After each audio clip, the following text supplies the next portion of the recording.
how do we, and like she said, there is a willingness, and after all, nobody has figured it out. We are all trying. And why not also make a space in a way which is open for parents to also become part of it? And then there is also this concept of never ending learning, lifelong learning.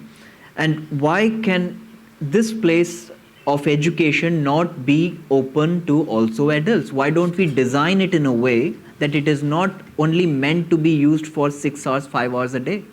Rest of the time it's lying vacant. Why can't we create in a way that it invites? Right now it kind of fosters skepticism, fear, or what if I open it up, somebody comes and takes this, somebody comes and spoils this, and then we lock it up and we go home. Like for even smallest things like kindergarten having a playground, it is not used in the evening, because it's locked up. So how do we make our spaces beyond? It's not the idea of ownership is not just about little houses and things like that. It's also our workplaces. It's also about our cultural zone. There are so many infrastructure. Perhaps if you look at number of residents in Auroville versus the amount of square feet built area. Collective spaces? Collective spaces, not the residential spaces. Yeah. Individual leave it. Collective spaces. I think it's huge. And it's just, we duplicate because I'm not talking about personal individual studios. I'm talking about the spaces, like their Shakti sport. I mean, it's there for, okay. I like that in the evening adults can go and use it. What if we have spaces, collective spaces for art, where some artists, some of them do not want to, some of them may want to work in front of kids.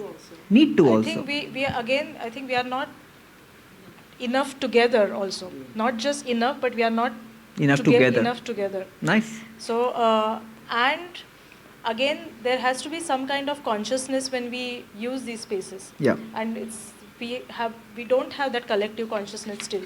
We have to accept that. And I think somewhere it will come, but I think instead, closer please. Yeah, we shouldn't go actually pushing that. It has to come organically, because if it's forced, I think it will become something else. Yeah. So consciousness and collectiveness both are actually, we need to go hand in hand. I think. And also your parting note, because time. Yes. So if you have a parting note, and also if you want, if according to you the key aspects, the very recognizable aspects which we need to manifest immediately according to you for cultural zone. Like one comes to my mind is, say, the stadium. I would say even the crown in cultural zone will bring so many things together, because it will bring the spaces outside. The street will become like outdoor rooms, outdoor spaces, and we don't have many of those. Correct. We have buildings, and this is where actually what we are talking about, that the ownership and all that will go, because it's actually the city. It's the space which is nobody's. Right. So it's actually, we can't even define it. So it's going to be fused between, and I think that is where, I think hopefully the buildings will open automatically when the outdoor actually comes. Right. The life will actually push yourself, to open, and all the buildings will start speaking to each other.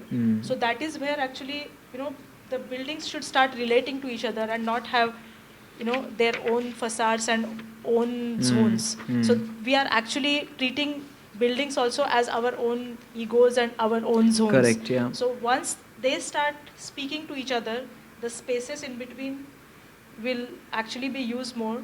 Everything will start coming together. And hopefully something like simple, like a little road, can bring that, Very nice. No idea. Let's hope.